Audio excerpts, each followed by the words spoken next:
वो इन तीनों सब एटॉमिक पार्टिकल इन्हें बोलते हैं। कौन से पार्टिकल बोलते हैं भी? सब एटॉमिक पार्टिकल। इन तीनों सब एटॉमिक पार्टिकल की हम लोगों को क्या करनी है? डिस्कवरी पढ़नी है कि कैसे डिफरेंट एक्सपेरिमेंट से ये तीनों डिस्कवर हुए। ओके, उसके बाद हम लोगों ने पढ़ना है कि अगर मान लिया कि एटम के अंदर इलेक्ट्रॉन, प्रोटॉन और न्यूट्रॉन होते हैं तो वो कैसे प्रेजेंट होते हैं। सबसे पहला जो टॉपिक रहेगा वो रहेगा डिस्कवरी ऑफ इलेक्ट्रॉन का।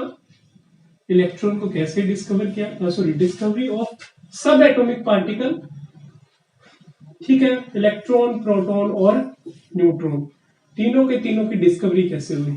सेकंड जो हमारे पास रहेगा वो रहेगा भाई different atomic structure. Atomic models क्या क्या थे, अलग अलग मॉडल्स से हम लोगों ने अलग अलग जो, जैसे कि हमारे पास एक जेजे थॉम्सन मॉडल था, एक हमारे पास रदरफोर्ड मॉडल था, एक नील बोर मॉडल्स था। तो डिफरेंट एटॉमिक मॉडल्स के बारे में हम लोगों ने पढ़ा, तो उसके बारे में हम लोग पढ़ेंगे डिफरेंट एटॉमिक मॉडल्स। ठीक है, थर्ड हम लोग इसमें पढ़ेंगे एटॉमिक मॉडल्स के बाद हमारे पास बहुत सारे एटॉमिक मॉडल जो है वो सक्सेसफुल नहीं रहे। क्यों सक्सेसफुल नहीं रहे?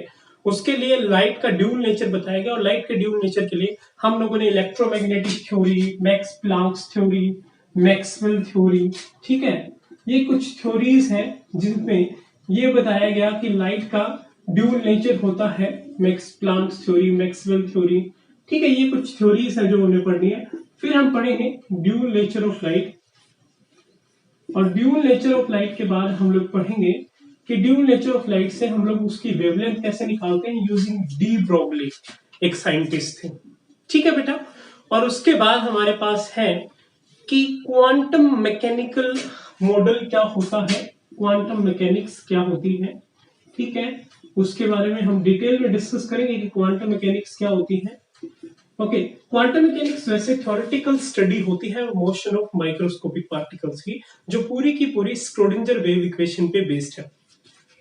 छठा हम लोगों ने पढ़ना है रूल्स फॉर फिलिंग ऑर्बिटल्स। इसमें भी अलग अलग रूल्स हैं, जिसमें आबा रूल्स रहेगा, जिसमें ओमिट्स रूल रहेगा, पॉलीज एक्सक्लूजन प्रिंसिपल रहेगा। तो हम कैसे ऑर्बिटल्स को फिल करते हैं वो रूल रहेंगे। And the last one is electronic configuration. किसी भी पर्टिकुलर एलिमेंट की हम लोग कैसे लिख सकते हैं, इलेक्ट्रॉनिक कॉन्फ़िगरेशन क्या होती है, कितने इलेक्ट्रॉन कितने सेल में, कौन से सेल में या फिर कौन से सब सेल में प्रेजेंट है, उसके बारे में हम लोग डिस्कस करेंगे। तो सबसे पहले हम चाहते हैं डिस्कवरी ऑफ सब एटॉमिक पार्टिकल, और डिस्कवरी ऑफ सब एटॉमिक पार्टिकल में भी सबसे पहले हमारे पास टॉपिक रहेगा डिस्कवरी ऑफ इलेक्ट्रॉन। ठीक है बेटा, अब अभी मैंने बताया कि 1808 में डाल्टन ने, जॉन डाल्टन ने बताया कि आपके पास एटम जो है वो क्या होता है, इनडिविजिबल होता है। लेकिन बाद में अलग अलग डिस्कवरीज से, अलग अलग एक्सपेरिमेंटल फाइंडिंग्स से हमें पता चला इलेक्ट्रॉन, प्रोटॉन और न्यूट्रॉन भी होते हैं एटम में। तो सबसे पहले हमारे पास बात आती है डिस्कवरी ऑफ इलेक्ट्रॉन की, कि इलेक्ट्रॉन को कैसे डिस्कवर किया गया। तो इलेक्ट्रॉन की डिस्कवरी कैसे होगी भी, उसके बारे में हम डिस्कस करेंगे। तो बहुत ही सिंपल चीज से स्टार्ट करते हैं भी, जैसे कि इलेक्ट्रॉन एक चार्ज पार्टिकल है, तो हमें कैसे पता चला कि चार्ज जनरेट होता है किसी बॉडी में। तो चार्ज जनरेशन का हमें, आप लोगों को याद हो तो आप लोगों ने इलेक्ट्रोस्टैटिक, या फिर अगर मैं बात करूं कि अगर मैं किसी एक पर्टिकुलर से फॉर एग्जांपल मेरे पास कॉम्ब है और उस कॉम्ब को मैं रब करता हूं किसी क्लॉथ के साथ, तो उसमें चार्ज जनरेट हो जाता है, जिसकी वजह से जो डस्ट पार्टिकल है उसकी तरफ अट्रैक्ट होते हैं। तो बहुत सिंपल जो एक्सपेरिमेंट था चार्ज जनरेशन का वो ये था भी। उसके बाद हमारे पास कंडक्शन ऑफ इलेक्ट्रिसिटी पे बात हुई, अलग अलग कंडक्टिविटी ऑफ इलेक्ट्रिसिटीज को अलग अलग गैसेस में, अलग अलग मीडियम में डिस्कस किया गया, अलग अलग मीडियम में एक्सपेरिमेंट्स किए गए। उसके बाद हमारे पास एक साइंटिस्ट है जिनका नाम था विलियम क्रुक, और क्रुक ने एक ट्यूब बनाई, जिस ट्यूब को हम जानते हैं कैथोड रे ट्यूब से। ठीक है भाई, और कैथोड रे ट्यूब हमारे पास क्या होती है, कैथोड रे ट्यूब एक ग्लास की ट्यूब होती है जिसके अंदर दो प्लेट होती हैं अभी, और इन दो प्लेटों को हम लोग एक बैटरी से जोड़ते हैं। ओके, ठीक है। और बैटरी का पॉजिटिव और नेगेटिव एंड होता है भाई, नेगेटिव एंड और पॉजिटिव एंड। यहां पे हम लोग एक वैक्यूम पंप लगाते हैं। यहां पे हमारे पास क्या होता है मेरे बच्चों, वैक्यूम पंप होता है। नाउ द थिंग इज कि हमारे पास इस पर्टिकुलर ट्यूब को, जो ग्लास की बनी होती है, इस ट्यूब को हम लोग कौन से ट्यूब बोलते हैं अभी, इसको हम लोग बोलते हैं CRT या फिर कैथोड रे ट्यूब। अब जो ये कैथोड रे ट्यूब है, इस ट्यूब के अंदर से अगर मैं हाई वोल्टेज इलेक्ट्रिसिटी को पास करता हूं, हाई वोल्टेज इलेक्ट्रिसिटी को पास करता हूं, तो हमारे पास कुछ ना कुछ इस ट्यूब में होता है, कुछ ना कुछ हमारी एक्सपेरिमेंटल फाइंडिंग्स रहेंगी। तो उसके लिए हम लोगों ने, जैसे कि यहाँ पे देखिए वैक्यूम पंप लगाया हुआ है अभी, इसके अंदर, इस ट्यूब के अंदर बहुत सारी इनर्ट गैसेस हैं, ठीक है। वैक्यूम पंप से हम प्रेशर जो है गैसेस का, प्रेशर ऑफ गैसेस को इंक्रीज और डिक्रीज कर सकते हैं अभी, ठीक है। तो अगर मैंने जो प्रेशर है वो एटमॉस्फेरिक प्रेशर लिया, मतलब वैक्यूम पंप को यूज नहीं करा, उस केस में अगर मैं इलेक्ट्रिसिटी को या फिर वोल्टेज पास करता हूं हाई वोल्टेज, तो करंट यहां से यहां, करंट जो है वो फ्लो नहीं करेगा। क्यों नहीं करेगा? क्योंकि गैसेस क्या होती है भाई, गैसेस होती है इनर्ट, और इनर्ट गैसेस जो है वो इलेक्ट्रिसिटी को कंडक्ट नहीं करती। अगर हमने प्रेशर क्या लिया, अगर प्रेशर हमने एटमॉस्फेरिक प्रेशर लिया, अगर हमने एटमॉस्फेरिक प्रेशर लिया है, तो हमारे पास करंट जो है वो कंडक्ट नहीं होता। लेकिन अगर मैं प्रेशर कम ले लेता हूं, वेरी लो प्रेशर, और लो प्रेशर हम लोग कैसे कर सकते हैं अभी, लो प्रेशर हम लोग कर सकते हैं वैक्यूम पंप से, हम लोग गैसेस को निकाल देते हैं बाहर। उसके बाद हमारे पास क्या होगा, उसके बाद हमारे पास अगर मैं यहां पे हाई वोल्टेज लगाता हूं, तो मुझे पता चलता है कि बैटरी के जो नेगेटिव एंड है या फिर नेगेटिव जो प्लेट है, उस नेगेटिव प्लेट से पॉजिटिव प्लेट की तरफ कुछ रेज जो है वो ट्रेवल कर रही है। अब आप सोच रहे होगे सर हमें तो रेज दिखती नहीं है, वी कांट सी रेज, हम भी रेज को नहीं देख सकते। तो इन दैट केस हम क्या करेंगे, हम लोग एक दोबारा से एक असेंबली बनाएंगे। इस असेंबली में सारी चीजें सेम रहेंगी, बस जो हमारे पास पॉजिटिव और नेगेटिव प्लेट है उसमें कुछ चेंजेस रहेंगे। Negative plate will remain same, negative plate हमारे पास सेम रहेगी, ओके। लेकिन जो पॉजिटिव प्लेट है बैटरी की, उसमें मैं परफोरेशन कर दूंगा भाई। परफोरेशन का मतलब होता है उसके अंदर मैं पोर्स जनरेट कर दूंगा, उसके अंदर फाइन पोर्स रहेंगे, बहुत छोटे छोटे छिद्र रहेंगे। उससे क्या होगा, उससे यहां से जो रेज जा रही है वो रेज यहां से निकल जाएंगी, और वो रेज जो पीछे वाला जो हिस्सा है पॉजिटिव प्लेट का, या फिर हमारे पास जो कैथोड रे ट्यूब का हिस्सा है, यहाँ पे टकराएंगे। और यहाँ पे हम लोगों ने एक स्क्रीन लगा रखी है जिसको बोलते हैं जिंक सल्फाइड स्क्रीन। अब इस स्क्रीन से क्या होता है, ये एक फोटो फ्लोरोसेंट स्क्रीन है। फोटो फ्लोरोसेंट स्क्रीन होती है जो लाइट से टकरा के कुछ न कुछ इल्यूमिनेशन दे, कुछ हमें लाइट दे, जिससे हमें पता चले कि यहाँ पे इस स्क्रीन पे कुछ टकराया है। तो जिस टाइम हम लोगों ने हाई वोल्टेज इलेक्ट्रिसिटी पास की, तो परफोरेटेड पॉजिटिव प्लेट से इलेक्ट्रॉन्स या फिर कैथोड रेज सीधी जिंक सल्फाइड स्क्रीन से टकराती हैं, जिसकी वजह से कुछ इल्यूमिनेशन पैदा होता है। तो हमें पता चला कि कोई ना कोई रेज जो है वो नेगेटिव से पॉजिटिव एंड की तरफ मूव कर रही है, और इन्हीं को बाद में क्या बोला गया, इन्हीं को बाद में कैथोड रेज या फिर फर्दर इनको क्या बोला गया, इलेक्ट्रॉन्स बोला गया। ओके मेरे बच्चों, तो in this way we can say that electrons are discovered. ठीक है, अब हम आते हैं कि इलेक्ट्रॉन्स की जो डिफरेंट प्रॉपर्टीज हैं वो क्या क्या होती हैं। इलेक्ट्रॉन्स की अलग अलग प्रॉपर्टीज होती हैं। सो प्रॉपर्टीज क्या क्या हैं इलेक्ट्रॉन की, प्रॉपर्टीज ऑफ इलेक्ट्रॉन। प्रॉपर्टीज को भी स्टडी करने के लिए भी हम लोगों ने अलग अलग एक्सपेरिमेंट करे, और उन अलग अलग एक्सपेरिमेंट्स में जो सबसे पहला एक्सपेरिमेंट था, सेम हमने एक कैथोड रे ट्यूब ली, और उस कैथोड रे ट्यूब में सेम दो प्लेट्स लगी हुई थी भी, हमने एक हाई वोल्टेज बैटरी से जोड़ा हुआ था उसे, ओके। अब हम लोग क्या करते हैं, हम लोगों ने यहां पे बीच में ही एक जिंक सल्फाइड स्क्रीन लगा दी, और यहां पे एक ऑब्जेक्ट रखा। ठीक है। और इस ऑब्जेक्ट की जो शैडो थी वो शैडो हम लोगों को एग्जैक्टली जैसे ही हमने करंट पास करा, high voltage electricity, high voltage battery में से वोल्टेज पास की, तो हमारे पास यहाँ पे इसकी शैडो बनी। और ये शैडो जो है ना भी वो बिल्कुल एग्जैक्टली उसी जगह पे बनी जिस जगह ऑब्जेक्ट है। इसका मतलब क्या है? इसका मतलब ये है कि भाई इलेक्ट्रॉन्स जो है वो हमेशा कहाँ ट्रेवल करते हैं? Electrons always travel in a straight line. जो सबसे पहली और इंपॉर्टेंट प्रॉपर्टी थी वो क्या थी भाई? इलेक्ट्रॉन्स ऑलवेज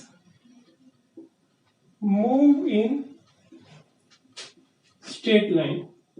इलेक्ट्रॉन्स हमेशा स्ट्रेट लाइन में मूव करते हैं। सेकंड प्रॉपर्टी हमारे पास क्या होती है?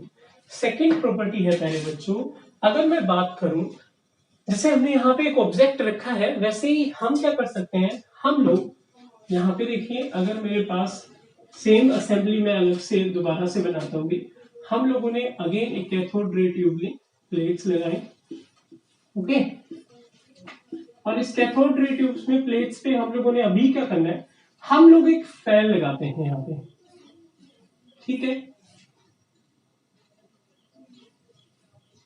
हम लोगों ने यहाँ पे एक फैन लगाया और जिस टाइम मैंने करंट या इलेक्ट्रिसिटी या सॉरी हाई वोल्टेज पास की इसके अंदर से, कैथोड रे ट्यूब के अंदर से, तो जो ये फैन था ये चलना शुरू हो गया। अभी फैन जो है रन करने लग गया। अब इसका क्या मतलब हो, पहले तो ये चल नहीं रहा था, इसका मतलब है कि कोई ना कोई ऐसी चीज नेगेटिव से पॉजिटिव की तरफ जा रही है, उसकी डायरेक्शन ऑफ मूवमेंट भी ऐसी थी जिसकी वजह से हमारे पास मूवमेंट हो रही है फैन में और फैन मूव करना शुरू कर देता है।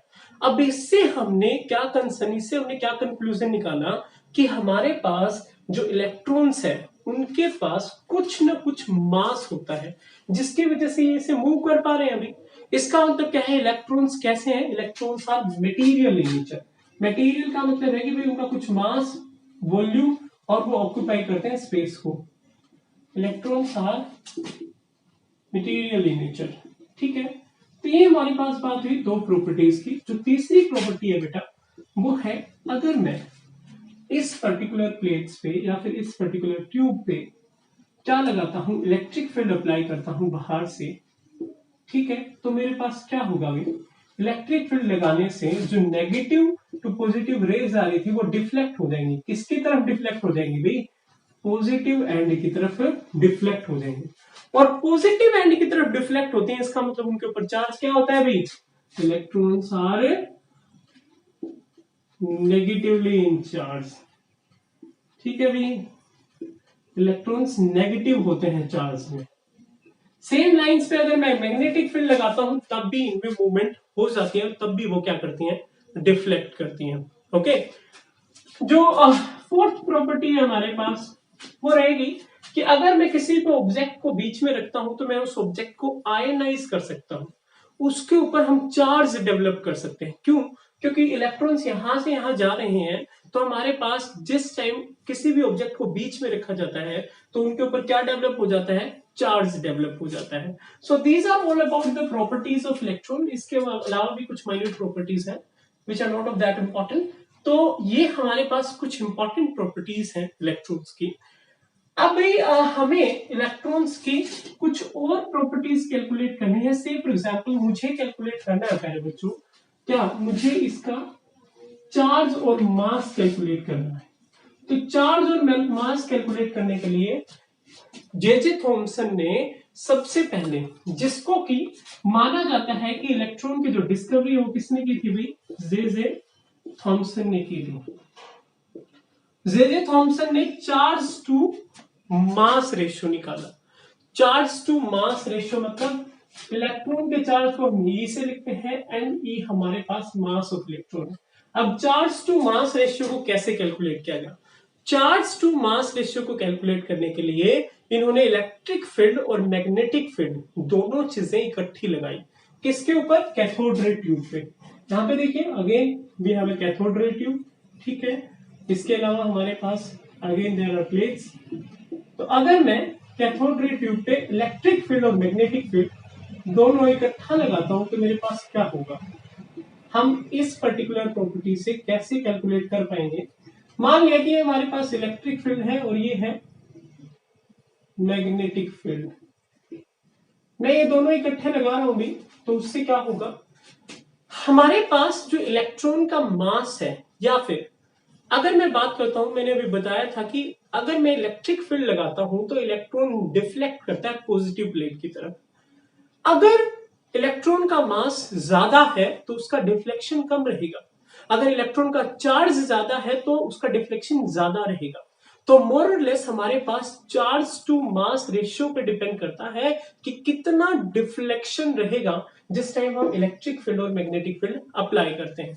अगर मैं इलेक्ट्रिक फील्ड अप्लाई करता हूं तो हमारे पास मान लिया कि एक पॉइंट ए है, इस पे हमें दिखाई देता है, यहाँ पे हम कंसिडर करते हैं जो पॉइंट ए है वो ये है, ठीक है। मैग्नेटिक फील्ड अप्लाई करने पे डिफ्लेक्शन यहाँ होता है, दोनों इकट्ठे अप्लाई करने से डिफ्लेक्शन यहाँ होता है, ठीक है। अभी ए पॉइंट है इलेक्ट्रिक फील्ड अप्लाई करने से, बी पॉइंट है मैग्नेटिक फील्ड अप्लाई करने से, और सी पॉइंट है दोनों इकट्ठा अप्लाई करने से।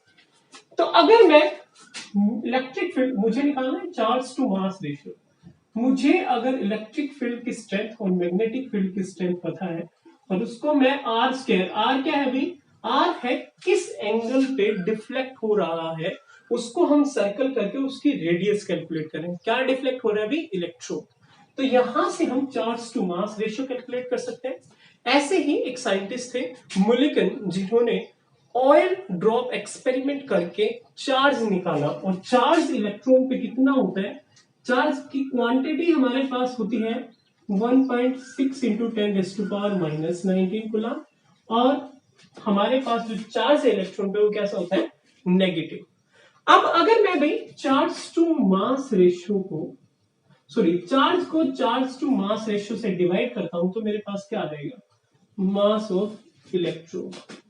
और इलेक्ट्रॉन का जो मास है भी वो हमें कितना पता चला, 9.11 इंटू 10⁻⁻31 kg।